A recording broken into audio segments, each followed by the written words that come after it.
नमस्कार साथियों, गौरव ज्ञान धारा में आपका स्वागत है। आज संडे है और संडे को सेकंड ग्रेड की क्लासेस अपनी आती नहीं है। संडे को फर्स्ट ग्रेड की जरूर आएगी, जो कल पहली क्लास डाल दी है फर्स्ट ग्रेड जीके की इतिहास वाली, और आज शाम को भी आपको मिल जाएगी। तो सैटरडे संडे अपने वैसे भी सेकंड ग्रेड की क्लासें नहीं आती, वो सोम से शुक्र आती है, और संडे को आपकी जो क्यूरी होती है उससे रिलेटेड वीडियो आता है। साथियों, आज का जो वीडियो है वो आप फॉर्म में जो गलतियां कर रहे हैं वो गलतियां क्यों हो रही है और उनका बाद में समाधान क्या हो सकता है, किस तरीके से पता लगे कि यहाँ गलतियां हैं। या कोई व्यक्ति, जैसे आप मुझसे पूछते हो कि सर इसमें ये भर दिया है, इसमें ये भर दिया है, काफी सारे कमेंट, काफी सारे मैसेज आते हैं। तो अभी मतलब क्लासेस और इनकी व्यस्तता इतनी है कि मैं इससे रिलेटेड ना तो वीडियो बना पा रहा हूँ और ना जवाब दे पा रहा हूँ।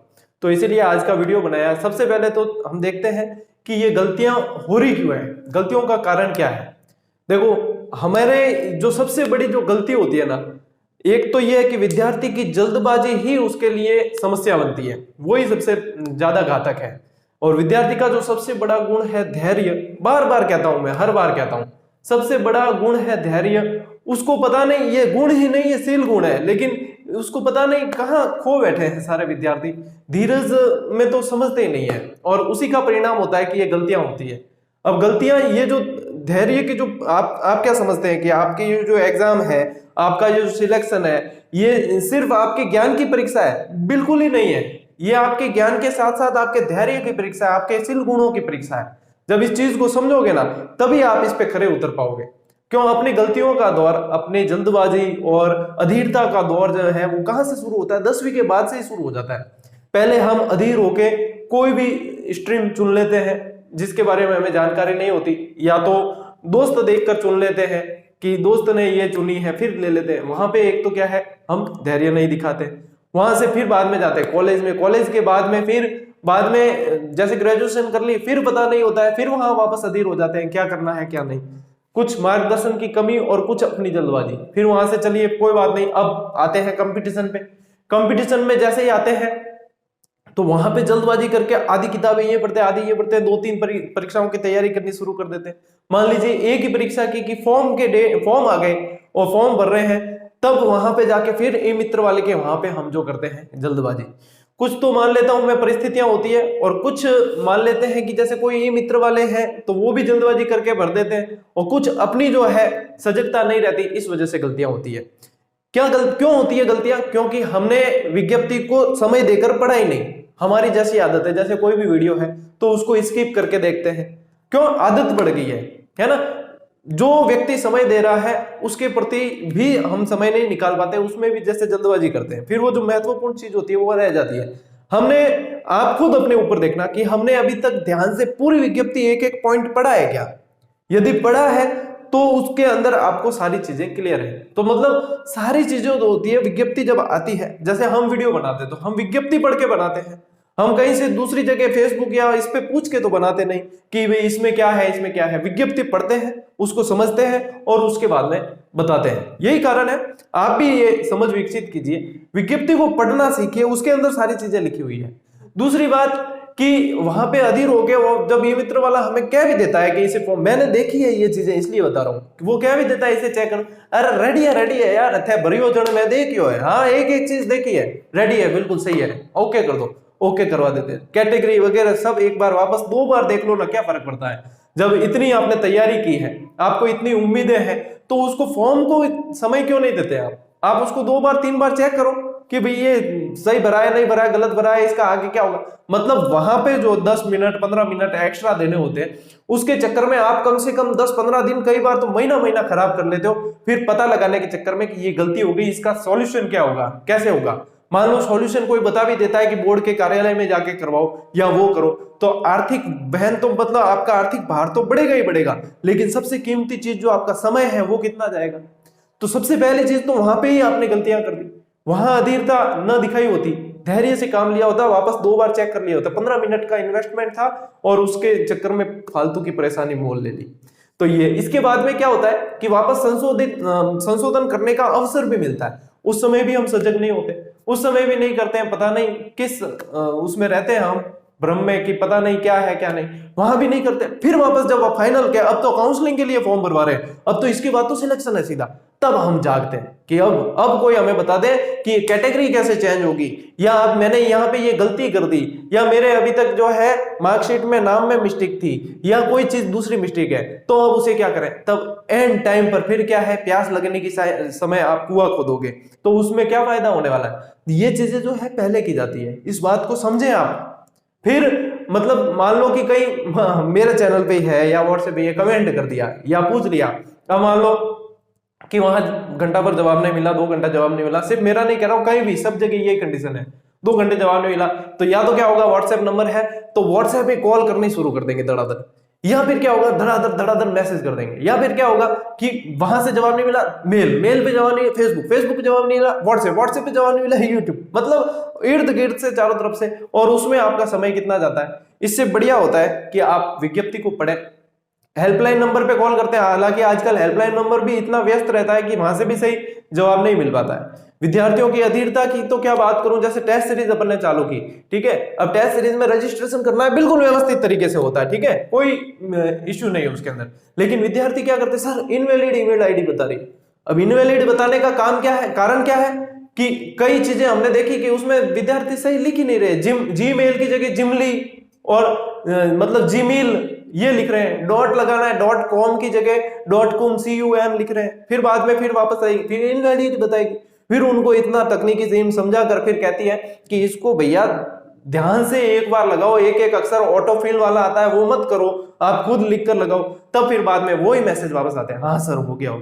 अरे भाई तकनीकी मिस्टेक हो तब तो यहां से सॉल्यूशन किया जा सकता है, लेकिन गलतियां ही जब की जाए तो उसका क्या सॉल्यूशन, उसका तो यही है कि या तो भूल सुधार करें या अपनी आदत में सुधार करें, यही है। अब चलो ये बातें तो सारी है, लेकिन अब जो गलतियां हो गई वो तो हो गई, अब सुधारा कैसे जाए। तो एक तो कास्ट सर्टिफिकेट से संबंधित आती है महिलाओं के सामने परेशानी। तो कास्ट सर्टिफिकेट में तो ऐसा है साथियों कि आपको मैंने पहले भी देखो डॉक्यूमेंट का एक वीडियो बना के रखा हुआ है मैंने, डॉक्यूमेंट का काफी विद्यार्थियों ने देखा भी है, तो डॉक्यूमेंट का वीडियो साथ में आपको उसी वीडियो के डिस्क्रिप्शन में मैंने आपके लिए स्पेशली शपथ पत्र बनवाकर जो काउंसलिंग के समय चाहिएंगे वो भी पीडीएफ के रूप में उपलब्ध करवाए, टेलीग्राम पे भी करवाए थे। तो डॉक्यूमेंट का बना रखा है, फॉर्म के भरने के समय वो वाला भी बना रखा था। अब जो है परेशानियां जैसे छोटी मोटी कोई आ रही है जिसके कमेंट आते हैं बार बार, अब क्लासेस में इतनी व्यस्तता रहती है, पुस्तक लेखन में, टेस्ट सीरीज में, ये सारी चीजें कि मैं चाह कर भी इसके प्रति समय नहीं निकाल पाता, बल्कि रात के 1-2 बजे सोता हूँ, सुबह 6 बजे वापस उठ जाता हूँ, फिर भी समय नहीं बच पाता है। तो ये मतलब इसका मैं नहीं बना पा रहा हूँ, लेकिन आपके लिए आज मैं इसका सॉल्यूशन लेके आया हूँ। वो ये है कि सबसे पहले तो आप विज्ञप्ति को ध्यान से पढ़ें, ठीक है, ये चीज बता दी। अब इसके अलावा भी लेकिन आप ये भी चाहें कि विज्ञप्ति हमारे समझ में नहीं आती सर, उसमें ये ऐसे वगैरह, या कोई अपडेट आती है तो तुरंत नहीं मिलती, हमें सर्च करना नहीं आता, या कोई ऐसी चीज जो भी परेशानी है, तो उसके लिए देखो मैं एक व्यक्ति को आपको सजेस्ट करूंगा, हालांकि ये कोई प्रमोशन नहीं है, लेकिन परेशानी जिसको है वो देखें, वहां से समस्या समाधान हो जाएगी। जैसे फॉर्म से संबंधित है, आगे प्रक्रिया काउंसलिंग की आएगी उससे संबंधित है, या कोई भी ऐसी जो चीजें होती है, वो व्यक्ति जो मैं सजेस्ट कर रहा हूँ वो इसमें क्यों सही होंगे उसका भी कारण बताता हूँ।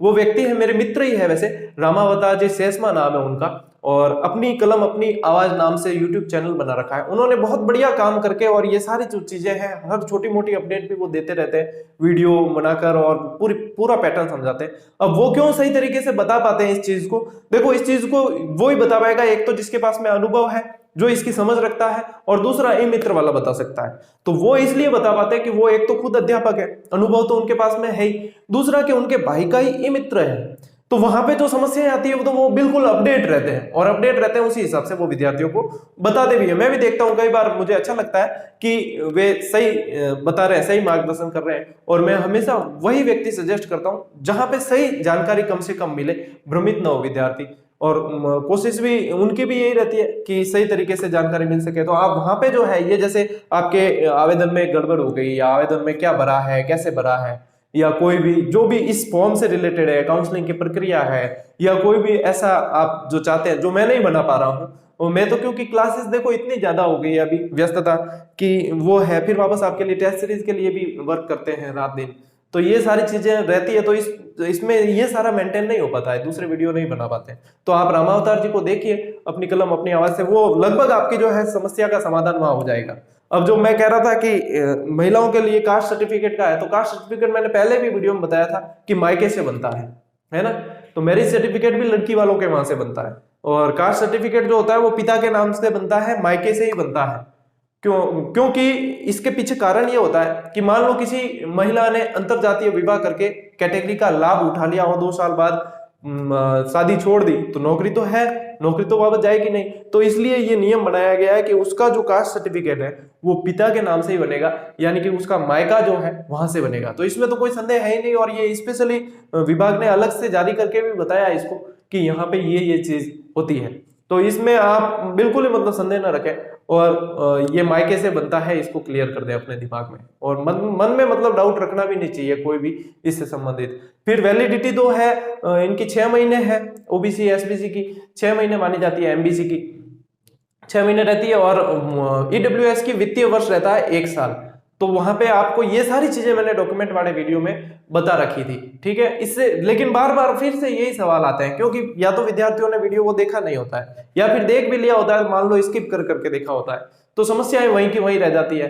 क्योंकि सबसे महत्वपूर्ण चीज वापस कहना चाहूंगा कि धैर्य रखें, जो चीज बताई जाती है ना, हाँ आप समझते हो कि सर ने ये मैंने बना दिया या किसी ने वीडियो बना दिया, वीडियो बनाकर डाल दिया। वीडियो बनाकर डालना इतना आसान नहीं है, वैसे विश्व स्तरीय प्लेटफॉर्म है, इसके लिए बहुत सारे एफर्ट लगते हैं, और पूरी मतलब जब जानकारी होती है ना तभी कोई कैमरे के सामने आता है, नहीं तो आप खुद आके देख लेना, बोलकर देख लेना। यदि आपके पैर नहीं कांपे तो मुझे बता देना वापस, ये हृदय जो है ना आपका धड़ाके मार मार के बाहर आएगा तो बता देना मुझे।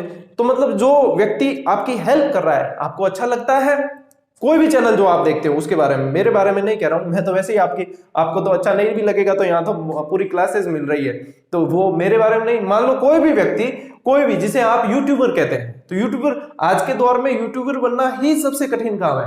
क्यों यूट्यूबर बनना है? इसलिए कठिन काम है कि सेवा भी करनी है और आलोचना भी सुननी है, तो इसलिए कठिन काम है। मान लो कोई व्यक्ति आपको जानकारी दे रहा है, कोई भी जानकारी दे रहा है, आपको फ्री ऑफ कॉस्ट जानकारी मिल रही है, आपको अच्छी लगती है आप उसे देख लीजिए, आपको अच्छी नहीं लगती आप आगे बढ़िए, है ना। वहां पे उसको मतलब अपने संस्कारों का प्रदर्शन वहां नहीं करना चाहिए। ये इसलिए कह रहा हूं कि कई जो है मैं देखता हूं कई चैनल पर जो लोगों को मतलब अपशब्द निकाल देते हैं, तो ये मतलब संस्कार होते हैं। अपशब्द कौन निकालते हैं? मैं तो कभी गाली नहीं बोलता चैनल, अपने चैनल पे या किसी के कमेंट में आज दिन तक मैंने कभी गाली नहीं लिखी, लेकिन लोग देखता हूं मतलब ये युवा जो है वो किस तरफ जा रहा है वो समझ नहीं आता है। फिर बताते हैं कि हमारे युवाओं के लिए ये करो वो करो वो करो। अरे भैया आप खुद अपने लिए पहले कुछ करो, अपने अंदर सुधार लाओ। हर जगह अपने संस्कारों का प्रदर्शन नहीं करना चाहिए। कोई व्यक्ति हेल्प कर रहा है तो उसे देखिए समझिए, नहीं लगता तो कोई दिक्कत नहीं है, आप अपने स्तर पे अपनी हेल्प कीजिए। सबसे बड़ी बात तो यही है कि खुद की हेल्प खुद करो। नहीं समझ में आता तभी तो आप दूसरे को किसी को देखते हो तो उसे विश्वास से देखो। फिर तो ये सारी चीजें जो है ये तभी होगी जब आपके अंदर धैर्य का गुण विकसित होगा, और ये जब गुण विकसित हो गया समझ लेना कि आपकी मंजिल की तरफ आपने एक और कदम बढ़ा दिया है। अब वो जो है आपको आगे ही आगे बढ़ना ही है, पीछे नहीं जाने वाले। और जब तक नहीं हुआ पहले ये इसको विकसित करो कि धैर्य क्या चीज होती है, इंतजार करना सीखो, धैर्य रखना सीखो, तब जाकर जो है आप एक एक पड़ाव को पार करोगे ना। ये सारे जो है सब एक एक स्टेप है, सारी परीक्षाएं होती है एक साथ, वहां एग्जाम हॉल में भी आपके धैर्य को परखा जाता है। ये नए वाले सवाल आते हैं ना वो इसीलिए आते हैं कि इसमें से ये नहीं है, अपन धैर्य रखते ही नहीं, अरे वो तो मना आवे फाट कर तो गोड़ो भर पासो प्रश्न पड़ा, अरे यार नहीं पूछो, अब क्या करा, अब मतलब क्या करा, व्हाइटनर हो जा के, ब्लेड हो जा के, नक बड़ो है तो नक खोदना के, कुछ भी नहीं होने वाला है। फिर वो भर दिया। तो इसलिए कहता हूं, मैं बार बार कहता हूं, धैर्य रखें और व्यवस्थित रूप से अपने आप को शांत रखकर फिर पढ़े। मतलब पानी जितना शांत होगा ना उतना स्पष्ट प्रतिबिंब दिखेगा, और छलकते हुए पानी में, झलकते हुए पानी में कुछ भी दिखने वाला नहीं है, वो सिर्फ गंदा ही दिखेगा। इसलिए अपने जो है ये चित्त है, आपका जो मन है, इसको शांत करना सीखो, धैर्य रखना सीखो। और फिर मतलब ये गलतियां जो हो रही है ना आपकी, ये जब गुण आपके अंदर आ जाएगा तो गलतियां मतलब बिल्कुल ही नगण्य हो जाएगी, ये 0 से 2% के बीच में आ जाएगी। अभी हो रही है आपके 50% गलतियां, और फिर वो आ जाएगी 0 से 2% के लिए। हालांकि ये सभी विद्यार्थियों के लिए नहीं है, ये उनके लिए है जो धैर्य नहीं रखते हैं, जो अधीरता से काम लेते हैं, उन विद्यार्थियों के लिए। हालांकि ऐसे भी कई विद्यार्थी हैं जो छलकते ही नहीं है, बिल्कुल धैर्य के साथ में काम लेते हैं, और बहुत बढ़िया तरीके से पढ़ते हैं, और बहुत बढ़िया तरीके से अपने आप को मेंटेन किए हुए। और ऐसे विद्यार्थी आप देखोगे जब आपके सामने चयनितों की सूची आएगी तो उनमें शीर्ष पे होंगे। तो अपने आप को वहां देखना चाहते हो तो अपने अंदर ये गुण विकसित करो। ये मतलब ऐसे ही कई बात नहीं है, काफी सारी चीजें देखता हूं मैं, उसके बाद में जो चीज है निष्कर्ष एक वो बताते हैं ना विश्लेषण, ये विश्लेषण क्षमता होती है ना, वो ये है कि ये सारी चीजें देखी मैंने ई मित्र पे, मेरे भी दोस्त है कहीं, वहां ई मित्र पे जाता हूँ, देखता हूँ कि यार ये सब कैसे करते हैं, फिर गलतियां खुद करते हैं और उसके बाद में फिर इधर उधर परेशान भी खुद ही होते हैं। देखो खुद की गलती से खुद को ही परेशान होना, अपनी गलती से दूसरा तो परेशान बाद में होगा, सबसे पहले तो परेशानी अपन को ही होगी। तो अपनी परेशानी से बचने के लिए जल्दबाजी न करें, हर चीज को व्यवस्थित, फॉर्म आते ही मतलब पहले दिन ही भर दिया, जैसे कोई रिकॉर्ड तोड़ना हो ना, अपने नाम अवॉर्ड करना हो वैसे, फिर बाद में क्या मेरे तो गलती होगी और फिर गलती होगी, फिर बाद में इधर उधर भटकना है। अब ये बात कान खोल के सुन लो कि अंतिम जो फॉर्म भरा जाएगा, जिस भी सब्जेक्ट से भरे, मान लो हिंदी से 3 फॉर्म भरे, आपकी गलतियां होगी, अंतिम जो फॉर्म भरा जाएगा वो मान्य होगा, पहले वाले खारिज हो जाएंगे।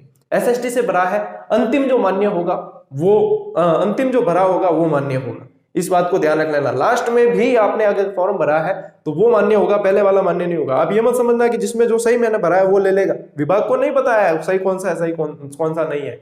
अंतिम जो भरा है वो मान्य होगा, इस बात को अच्छी तरीके से ध्यान में रख लेना। और इसके अलावा आप रामावतार जी का देख लेना, वो वहां पे उन्होंने ये, आप जो भी मुझसे पूछ रहे हो कमेंट में या व्हाट्सएप पे या फेसबुक पे कहीं भी, वो सारी चीजें उन्होंने क्लियर कर रखी है और वो लगातार अपडेट देते रहते हैं, तो देख लेना, उनको व्यवस्थित रूप से वो बता देंगे। बाकी मुझे लगता है वहां से आपकी शंका का समाधान हो जाएगा। तो मैं अपनी जो है क्लासेस चल रही है वैसे निःशुल्क ही, और टेस्ट सीरीज भी चालू कर दी, टॉपिक वाइज बिल्कुल टेस्ट सीरीज का वीडियो और प्लेलिस्ट बना रखी है अलग से, उसमें देख लेना, प्रोसेस वगैरह सारा है, सब कुछ उसमें दे रखा है। बाकी सारी जो है खुली किताब टेलीग्राम चैनल पे सारे मैं डालता ही रहता हूँ, वैसे भी समय समय पर जो है टीम भी डालती रहती है अपडेट। तो जुड़े रहे, हमारा प्रयास निरंतर ऐसे ही जारी रहेगा और उम्मीद है कि आप भी जो है पूरे समर्पण के साथ में तैयारी करेंगे और सीट निकाल कर ही रुकेंगे, उससे पहले रुकेंगे नहीं। तो मिलते हैं साथियों अगले वीडियो में, तब तक के लिए राम राम, जय हिंद।